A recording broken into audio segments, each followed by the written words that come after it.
जय हिंद दोस्तों।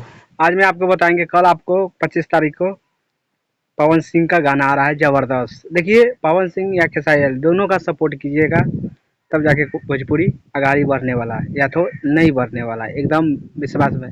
तो कल गाना आ रहा है DRG रिकॉर्ड भोजपुरी से। गाना जबरदस्त है, पोस्टर लगा दिए हैं, नाम पढ़ लीजिए और वीडियो के शेयर कीजिए इतना। कल गाना जबरदस्त है। गाना का नाम हमको पता नहीं है लेकिन आपको पोस्टर में लगा देंगे। बहुत अच्छा गाना है, नो डाउट। गाना के लिखे हैं छोटू यादव। खेसारी का गाना लिखे थे वही छोटू यादव गाना को लिखे हैं। म्यूजिक दिए हैं प्रियांशु सिंह। DRG रिकॉर्ड पर कल आ रहा है। आप लोग तैयार रहिएगा देखने के लिए। सुबह 8 बजे रिलीज, सुबह 6 बजे रिलीज होगा कल।